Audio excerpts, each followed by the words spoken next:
one thing that I want to draw your attention to before I start to seal this up, because I'm proud of this. Again, I'm not used to these types of projects. I don't even own a circular saw or anything like that. I do own like a Sawzall and some tools that have been given to me by family members.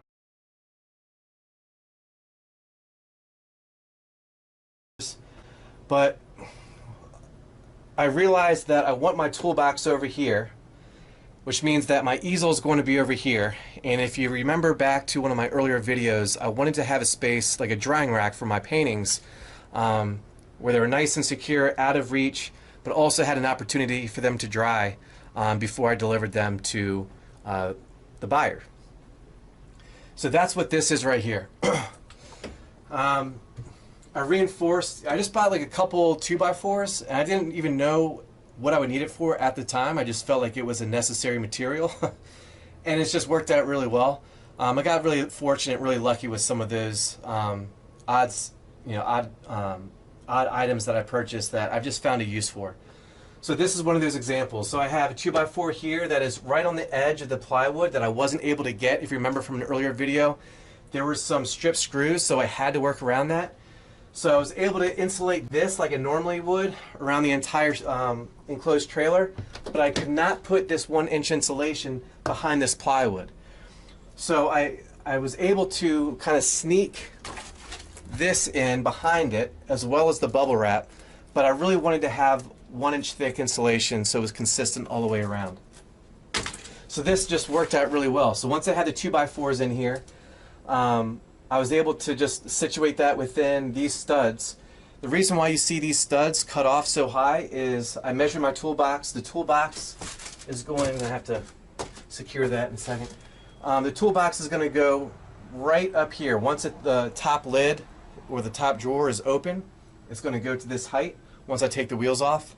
I wanted the toolbox over here because something that I learned when I was hauling the trailer away is that it's really good to have weight in the front that weighs the hitch down, or the ball down, so it's more secure, which I never even would have thought about.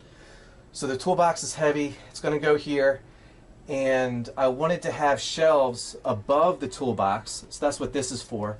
I had to basically double them up, because if you look down the ground, it's an arc. So I had to take a tape, do the math, and figure out how much of a gap that was.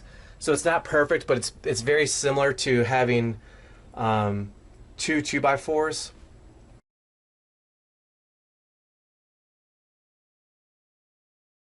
Which is roughly 3 inches.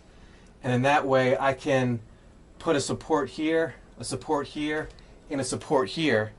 And I can dry my paintings above my toolbox, and it's still out of the way. So far my largest paintings are 24 by 36 inches, which means that if I were to walk through the front door, I wouldn't like hit my head. It would still be out of the way, which is exactly what I'm trying to achieve. So again, I'm just trying to utilize every square inch of this trailer. It's a 6x10, so I don't have a ton of space, so I'm just trying to maximize the space as much as possible. So I just want to give you a quick overview of all the different types of insulation. I have the siding insulation, the 1-inch thick R5 insulation, the bubble wrap, which actually has a really high R value depending on what you couple it with. And then the last insulation I just installed. Again, I just bought a random roll, not knowing if and when I would have to use it. And underneath these gaps, I have that pink insulation. You can kind of see it. And again, like, I don't know what the R value is. That doesn't really matter to me. I just know that I'm doing my best to insulate it to the best of my ability, and that's all I can ask of myself. So that's where I'm at right now. I still have some time left before I pick up my kids. So what I'm going to try and do is either put up some walls, some panels, and the reason why I'm doing that is because I have to be very strategic in how I conduct all of this work, because yes, I still have to insulate the ceiling, but that's quiet, and I can do that really late at night, and I can do that really early in the morning. So I'm trying to, even though I ordinarily wouldn't do that, I'm probably going to start sawing some pieces and screwing some panels in while it's the middle of the day, and I won't disturb anyone by using my power tools. So Thanks for watching. Please subscribe. Thanks for joining me on this journey, and I'll continue to keep you posted on this project.